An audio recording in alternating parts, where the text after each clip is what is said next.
નમસ્કાર ખેડૂત મિત્રો, હું રમેશ રાઠોડ, વિષય નિષ્ણાત પાક સંરક્ષણ કૃષિ વિજ્ઞાન કેન્દ્ર ગીર સોમનાથ. ખેડૂત મિત્રો, આમ તો હવે ઉનાળુ ઋતુના ઘણા બધા જે પાકોનું આપણે વાવેતર કર્યું છે એ પાકો લગભગ 1 મહિનાથી લઈને 1.5 મહિનાના સમયગાળાની અંદર ઊભા છે. અને જે વિસ્તારની અંદર જ્યાં ઉનાળુ પાકનું વાવેતર નથી થતું અને ફક્ત હવે ચોમાસાના પાકની તૈયારી કરી રહ્યા છે, એના માટે તો હવે ધીમે ધીમે જેમ એપ્રિલના મધ્ય ભાગની અંદર આપણે પહોંચી જઈશું એટલે હવે આયોજન કરવાનો સમય આવશે.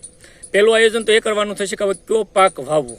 ગયા વર્ષના ઘણા બધા સારા નરસા અનુભવો હશે. મગફળી, કપાસ, સોયાબીન, આ બધાય જે કહેવાય ચોમાસાના એટલે કે ખરીફ ઋતુના અગત્યના પાકો કહેવાય. હવે એમાંથી આપણે કયો પાક સિલેક્ટ કરવો એના પાછળ ઘણા બધા કારણો છુપાયેલા છે. આપણી જમીન કયા પાકને લાયક છે, પાણીની કેવી સગવડ છે, કયો પાક આપણે શેની જાતે જોડીએ છીએ. દાખલા તરીકે પશુપાલન કરતા હોય તો મગફળીને પ્રાધાન્ય આપીએ, રોકડીઓ પાક કરવો હોય તો કપાસને પ્રાધાન્ય આપવું જોઈએ, અને ખાસ કરીને ટૂંકા ગાળાનો અને ખર્ચ ઓછો થાય અને નફો વધારે મળે એવો પાક સિલેક્ટ કરવો હોય તો આપણે સોયાબીનને સિલેક્ટ કરીએ. એટલે ઘણા બધા પાકોના ઓપ્શન આપણી પાસે રહેલા હોય, ઘણી વખત કન્ફ્યુઝન હોય છે કે કયો પાક વાવવો. તો આજ એવી જ એક પાકની ચર્ચા, એટલે જે બે પાકો છે એના બંનેના હું ડિફરન્સ આપને સમજાવવાનો કોશિશ કરીશ. અને એની અંદર આપણે આજે વાત કરવી છે કે આવતા ચોમાસામાં એટલે કે ખરીફ ઋતુમાં 2025માં ખરીફ ઋતુની અંદર સોયાબીન વાવવું કે મગફળી. ગયા વર્ષે ઘણા બધા મિત્રોએ સોયાબીન વાવ્યા છે, ઘણા બધા મિત્રોએ મગફળી કર્યા છે, એમના સારા નરસા અનુભવો પણ હશે. તો આજે આ વિડીયોની અંદર જે ચર્ચા કરવી છે એ સોયાબીન વવાય કે મગફળી વવાય, એના આખા દેશના, રાજ્યના, વિસ્તારના અને ઉત્પાદનના આંકડાઓ સાથે, ફાયદા ગેરફાયદાઓ સાથે, એના ભાવ સાથે હું કમ્પેરિઝન કરાવી અને આ વિડીયોને અંદર આખી ડિટેલ જે માહિતી આપવાનો છું. તો મિત્રો, આપને ખાસ વિનંતી છે એક તો વિડીયો પૂરેપૂરો જોજો. બીજું, ઘણા બધા મિત્રો આ ચેનલની અંદર જે નવા હોય છે, હજી સુધી આ ચેનલ સબસ્ક્રાઇબ નથી કરી, તો મિત્રો મારી ખાસ વિનંતી છે કે પહેલાં તો આ ચેનલને સબસ્ક્રાઇબ કરો. નીચે જે ઘંટડીનું બટન છે એના ઉપર ક્લિક કરશો એટલે ઓલ નોટિફિકેશન આવી જશે.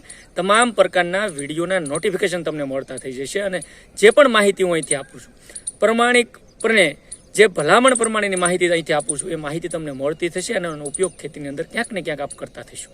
તો પહેલાં તો આ ચેનલ સબસ્ક્રાઇબ કરી લો, ત્યારબાદ વિડીયો પૂરેપૂરો જોઈને જો તમને ગમે તો એને લાઇક કરવાનું ભૂલતા નહીં. લાઇક અંગૂઠાના નિશાન ઉપર લાઇક કરી દેજો અને ત્યારબાદ આ વિડીયોને શેર કરી દેજો. તો મિત્રો, મારે આજે વાત કરવી છે સોયાબીન અને મગફળીની. પહેલાં તો સોયાબીનની વાત કરી લઈએ કે સોયાબીન છે, આમ તો ગયા વર્ષના હું તમને ભાવથી શરૂઆત કરું. ગયા વર્ષે જે MSP minimum support price government દ્વારા જે નક્કી કરવામાં આવી હતી સોયાબીનની, એક ક્વિન્ટલના 4892 રૂપિયા, એટલે 100 કિલો 5 મણ અથવા ક્વિન્ટલ આપણે કહીએ એના 4892 રૂપિયાનો ભાવ હતો. એટલે કે લગભગ અંદાજિત મણનો 20 કિલોનો ભાવ ગણીએ તો 978 રૂપિયા સરકારશ્રી દ્વારા નક્કી કરવામાં આવ્યું હતું. 2024-25ના ગયા વર્ષના આંકડા જે બતાવે છે, કુલ એરિયા જે ભારતની અંદર કુલ જે વાવેતરનો વિસ્તાર છે, જે એરિયા છે, 126.90 લાખ હેક્ટર ગયા વર્ષે સોયાબીનનું વાવેતર થયું હતું.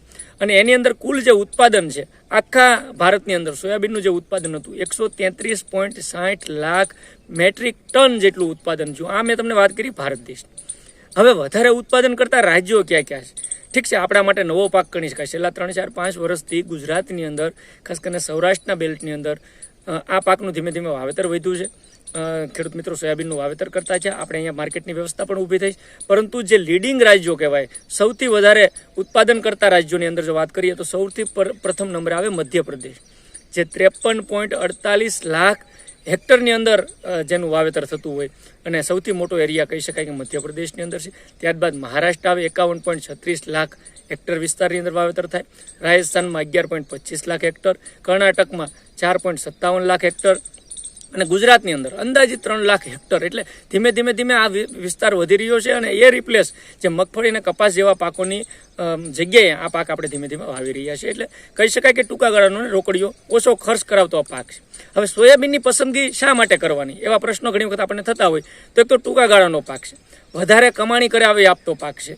બીજું, આની અંદર રોગ જીવાત ખાસ કરીને ઓછા આવે. જે કમ્પેરિઝનમાં કપાસ અને મગફળીની સામે જો આની કમ્પેરિઝન કરીએ તો રોગ જીવાત ખૂબ ઓછા પ્રમાણમાં આ પાકની અંદર લાગતા હોય. બીજું, ખેતી ખર્ચ ખૂબ ઓછો થાય.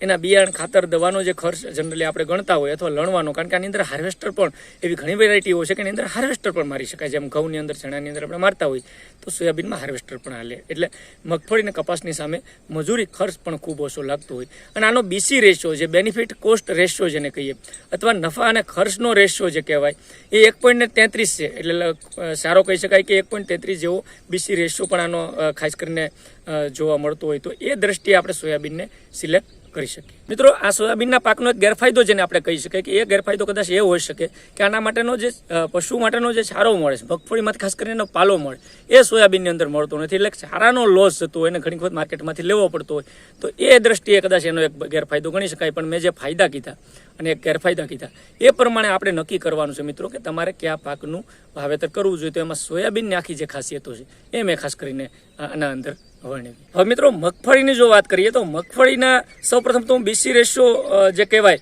એક જેમ સોયાબીનનો 1.33 હતો એની સામે 1.20 જેવો BC રેશિયો, એટલે BC રેશિયો પણ સોયાબીન કરતાં મગફળીનો ઓછો છે. ફાયદો એ છે કે આની અંદરથી ચારો મળે છે, એ ચારાનો આપણે ઉપયોગ ખાસ કરીને પશુપાલનમાં કરી શકીએ. બીજા ખાસ કરીને જે સોયાબીન મેં વાત કરી હતી એમ એની સામે મગફળીમાં ખેતી ખર્ચ વધારે લાગે, મજૂરી ખર્ચ પણ વધારે લાગે છે. તો એ દ્રષ્ટિએ ખાસ કરીને એ પાકની અંદર ખર્ચ આપણો ખાસ વધી જતો હોય એટલા માટે મગફળીનું ઘણી વખત ખેડૂત મિત્રો સિલેક્શન નથી કરતા. બીજો ફાયદો એ છે કે મગફળીમાંથી જે તેલ મળે એ ખાવા માટે ઉત્તમ તેલ ગણી શકાય, એટલે ઘરનું તેલ અથવા ઘરનું ખોરાક તરીકે ખાવું હોય તો મગફળીનો પાક સિલેક્ટ કરવો જોઈએ. હવે થોડાક મગફળીના ડેટાબેઝ હું વાત કરું તો ખાસ કરીને ટોટલ એરિયા જે ભારતની અંદર મગફળીનો છે એ 43.75 લાખ હેક્ટર છે, અને આ 2024-25ના ડેટા આપણે જણાવી રહ્યો છું. અને કુલ જે ઉત્પાદન છે આખા ભારતભરનું 2024-25નું એ 103.60 લાખ ટન જેટલું ખાસ કરીને એની અંદર આપણે ઉત્પાદન ગયા વર્ષની અંદર મળેલું. ગુજરાતની જો વાત કરીએ તો ગુજરાતનો ટોટલ જે એરિયા છે 2024-25ના જે મગફળીનું વાવેતર થયું હતું એ 19.17 લાખ હેક્ટર છે, અને ટોટલ જે ઉત્પાદન ગુજરાતનું હતું એ 52.25 લાખ ટન જેટલું ગુજરાતમાંથી, એટલે કહી શકાય કે ગુજરાત છે એ ભારતભરમાં મગફળીના ઉત્પાદન અને એરિયાની અંદર પ્રથમ નંબરે છે. એટલે આપણે મગફળીનો પાક આપણા માટે ખૂબ અગત્યનો, એક તેલીબિયા વર્ગનો રાજાનો જેને કહેવાય એવો પાક ગણી શકાય. એટલે મગફળીનો પાકનું આયોજનમાં આ મુદ્દાઓ આપણે ધ્યાને રાખવા જોઈએ. હવે ખાસ કરીને વિસ્તારની દ્રષ્ટિએ જો ઘણા બધા રાજ્યો જોઈએ તો ગુજરાત પહેલા નંબરે છે, એમ બીજા નંબરે રાજસ્થાન જેની અંદર 8.74 લાખ હેક્ટર વિસ્તાર છે, ત્રીજા નંબરે મધ્યપ્રદેશ છે 5.90 લાખ હેક્ટર વિસ્તાર છે, ચોથા નંબરે કર્ણાટક 3.26 લાખ હેક્ટર, અને ખાસ કરીને એના પછીના ઘણા બધા રાજ્યોની અંદર મગફળીનું વાવેતર થતું હોય. પરંતુ ગુજરાત જે 19 લાખ હેક્ટર કરતાં વધારે વિસ્તાર અને ખાસ કરીને 52 લાખ ટન કરતાં વધારે મગફળીનું ઉત્પાદન કરતો એક પ્રદેશ, એક રાજ્ય કહી શકાય. હવે MSPની વાત કરી લઈએ. મિનિમમ સપોર્ટ પ્રાઇસ જે ગવર્મેન્ટ દ્વારા 2024-25માં મગફળીની જે નક્કી કરવામાં આવી હતી એ 6,783 રૂપિયા પ્રતિ ક્વિન્ટલ 100 કિલોના 5 મણના. જો મણનો ભાવ આપણે જોઈએ 20 કિલોનો તો મિત્રો ગયા વર્ષે 1,356 રૂપિયા પ્રતિ મણ લેખે MSP નક્કી કરવામાં આવી. અને ખુશીની વાત એ હતી કે ગયા વર્ષે મગફળીનું જે ખરીદી છે સરકારશ્રી દ્વારા MSPના મિનિમમ સપોર્ટ પ્રાઇસ પ્રમાણે ટેકાના ભાવે ખૂબ સારી રીતે કરવામાં આવી. હા, ઘણી જગ્યાએ ઘણા ખેડૂત મિત્રોને પ્રશ્નો હશે કે કોઈને ભેજનું પ્રમાણ વધારે હશે, કોઈને ઉતારામાં બેસતું નહીં હોય, તો કદાચ એવી મગફળીઓ જે ઓપન માર્કેટની અંદર 1000થી લઈને 1200ની રેન્જમાં આપણે વેચીએ છીએ. પરંતુ ગયા વર્ષના જે મગફળીની ખરીદીના આધારે કહી શકાય કે મગફળીનું ધીમે ધીમે માર્કેટ પણ વધી રહ્યું છે, મગફળીના ભાવ પણ કમ્પેરિઝનમાં પહેલાંના વર્ષો કરતાં વધી રહ્યા છે. હા, સામે ખેતી ખર્ચ અને ઇનપુટનો ખર્ચ પણ વધી રહ્યો છે, હું સ્વીકારું છું, પણ એનામાંથી મળતો પાલો પશુપાલનની અંદર ઉપયોગ થઈ રહ્યો છે.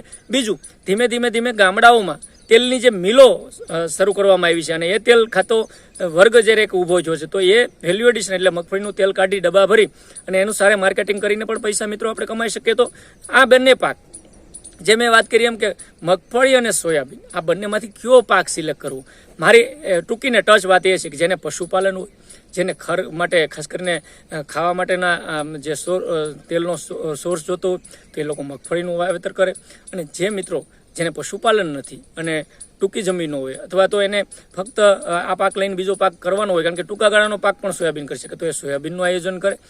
હા, માર્કેટની જે પરિસ્થિતિ છે આવતા વર્ષોમાં એવી આશા રાખીએ કે બંને પાકોના સારા ભાવ મળે. તો કમ્પેરિઝનમાં જે મગફળીનો ખેતી ખર્ચ મેં કીધો વીઘા દીઠ એની સામે સોયાબીનનો ખેતી ખર્ચ ઓછો આવતો હોય તો રોકાણ પણ આપણું ઓછું થશે ને નફો પણ સારો મળી શકે. તો બંનેમાંથી આપણી જમીન, આપણી આબોહવા, આપણી ભૌગોલિક પરિસ્થિતિ આ બધી જ મુદ્દાઓને ધ્યાને રાખી અને મગફળી અથવા સોયાબીન બંનેમાંથી કોઈ પણ પાક સિલેક્ટ કરી, અને એટલા માટે હું અગાઉથી આજે આપને ચેતવું છું કે માર્કેટની અંદર ભ્રામક પ્રચારો થશે મગફળીની આ વેરાયટી, સોયાબીનની આ વેરાયટી, પરંતુ એના માટેના પણ અલગ વેરાયટીના વિડીયો પણ આપણે અહીંથી બનાવીશું. તમને એ પણ હું માહિતી આપીશ કે સોયાબીન માટે શ્રેષ્ઠ કઈ વેરાયટી આપણા જે પ્રેક્ટિકલી અનુભવો, જે સરકારશ્રીની સંશોધન કેન્દ્રોના અથવા સારા ખેડૂતોએ જે ગયા વર્ષે વાવેતર કરીને જે ઉત્પાદનો લીધા છે, તો એમાં બંને પાકોમાં મગફળી અથવા સોયાબીનમાં કઈ જાત વાવવી જોઈએ. અને મારી તો ખાસ વિનંતી છે કે બને ત્યાં સુધી આપણા સંશોધન કેન્દ્રો, આપણી કૃષિ યુનિવર્સિટીઓ, આપણા બીજ નિગમો, આમાંથી જ જો બિયારણનો સિલેક્શન કરવાનો આગ્રહ રાખશો અને સારી જાત સિલેક્ટ કરશો તો ખૂબ સારું થશે અને ખૂબ સારી રીતે આપણે આ પાકનું આયોજન પણ કરી શકશું. તો બંનેમાંથી સારી જાત પસંદગી ખૂબ અગત્યની છે. વાવીએ પહેલાં જ બંને પાકોનું કોઈ પણ પાકનું તમે આયોજન કરો તો એને જે કહેવાય જર્મિનેશન ટેસ્ટ ઘરે કરી લઈએ. 10-20 દાણા વાવી અને જોઈ લઈએ કે ઉગાવો સારો થાય પછી જ એને ખેતરની અંદર વાવીએ. ઘણા બધા મિત્રોના ટેવ નથી હોતી અને પછી જ્યારે પાક નથી ઉગતો ત્યારે ઘણી બધી ફરિયાદો આવતી હોય, તો એ પોતાનો જે બીજનો ઉગાવાનો જે દર છે એ પણ ચેક કરી સારું ખાતર, ખાસ કરીને પુષ્કરના રિપોર્ટના આધારે જો ખાતર બંને પાકોમાં જે પણ પાક વાવીએ એમાં નક્કી કરીએ તો ખૂબ સારા ફાયદો છે. સારી ખેડ, દેશી ખાતર, આ બધા જ મુદ્દાઓ અત્યારથી ધ્યાને લઈ અને આયોજન કરશો તો મને લાગે આવતા દિવસોમાં મગફળી કે સોયાબીન કોઈ પણ પાક વાવશો એના સારા પરિણામો અને સારું ઉત્પાદન પણ લઈ શકશું. મિત્રો, આજના વિડીયોની અંદર એટલું જ. આની અંદર કોઈને કાંઈ પ્રશ્ન હોય તો મારા નંબર નોંધી લેજો. 9558294828 આ નંબર ઉપર વોટ્સએપ અથવા કોલ દ્વારા વાત પણ કરી શકશો. ફરી પાછા મળશું એક નવા વિષય સાથે, એક નવી ટેકનિકલ માહિતી સાથે. ત્યાં સુધી આપ મારી સાથે જોડાયેલા રહેજો. આપ સર્વેએ વિડીયો પૂરેપૂરો જોવા બદલ ખૂબ ખૂબ આભાર, ધન્યવાદ, થેન્ક યુ.